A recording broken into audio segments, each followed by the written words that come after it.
Hey everybody, thanks for coming back and thanks for being patient with me. I don't know what to say. Like, I'm gonna do a little bit of personal vlogging to begin with. Just I wanted to talk about how the month of August is very severe for teachers. It can be. I found in teaching English different parts of the world, this is really the time when jobs fall into place and all that. And there is a lot of commotion.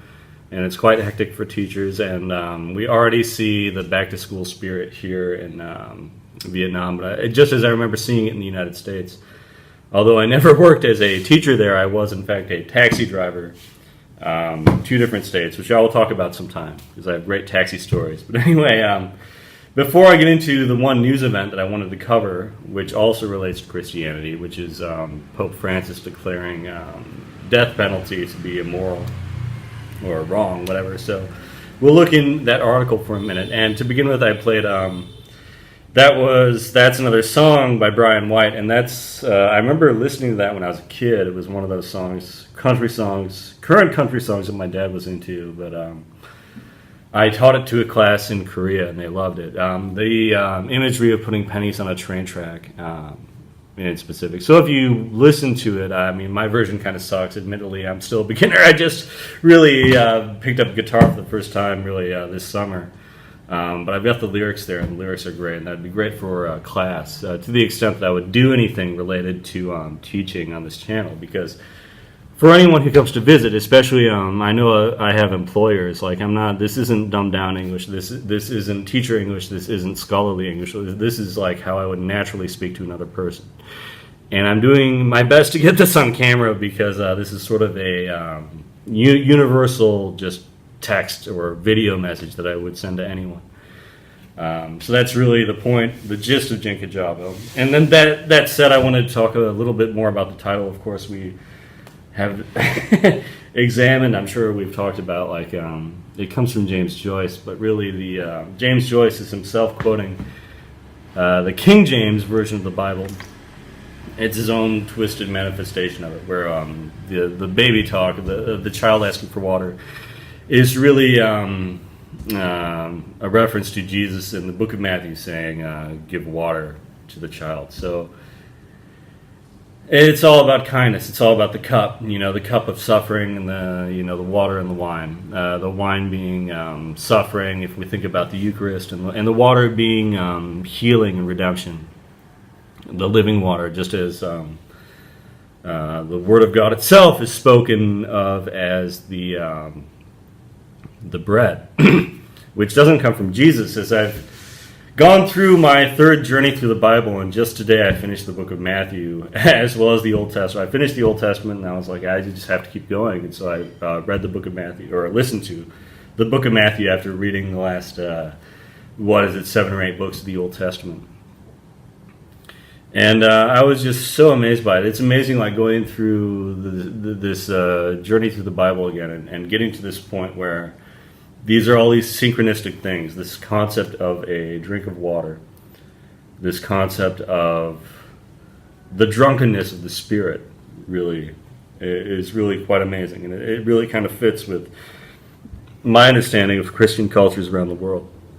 Not just in the United States anymore, but having been to churches in Korea and now in Vietnam. And I made it to church. They had a 11 o'clock service this morning, and I decided to go there, and it was great. But it turns out I might be working on Sundays or pretty soon, so who knows.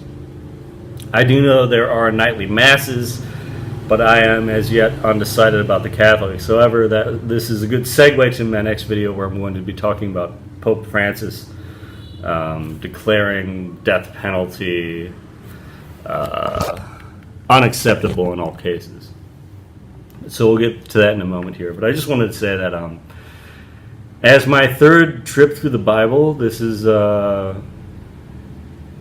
don't know. I'm hearing it in whole different ways. It's one of those books that you can keep going to again and again. Just like I am going to return to Ulysses pretty soon here. But I want to get through the King James Bible first. And from then on out, I think no matter what, I'm going to make it a daily part of my reading. And I'm almost to the point where challenging my viewpoints, like looking at these Buddhist doctrines that I came to Vietnam under, wherein we learned that there are 84,000 possible paths, as opposed to Jesus, who speaks of only one. It's been a great dilemma that I've had to resolve. And I've talked about before in earlier episodes where I've gone into Christianity and stuff, but like lately it's really been weighing heavily on my mind, especially as I work my way through the scriptures again. And I'm already planning my next reading through it. Like, I think 4 months, that's kind of long. I wonder how quickly I could read the Bible. It's amazing once you get into the vibe, kind of. And I think next, after doing the King James 3 times, I would like to do perhaps the easy-to-read version or New International.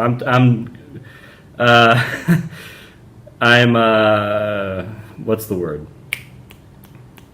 Interviewing, or I'm giving each version kind of a showcase. I've been leafing through different versions of the Bible to think that I will do something different next time, so I will have more of a clear understanding. At the same time, thanks to apps, all this technology, it's been great because with particularly confounding or bizarre verses, I've been able to compare them to 3 or 4 different translations, verse by verse.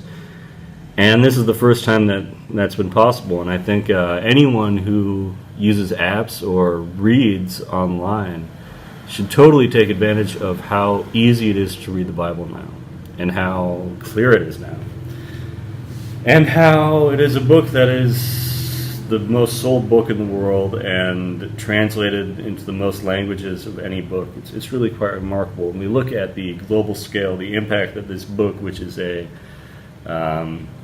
well, in the sense that, as Protestants know it, a collection of 66 smaller books.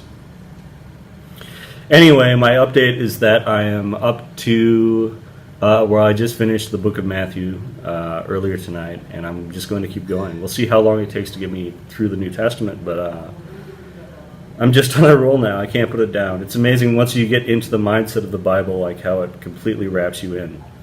And one more point. Okay, I wanted to make this as in my graduate paper to graduate, I wrote this whole thing about contrastive rhetoric.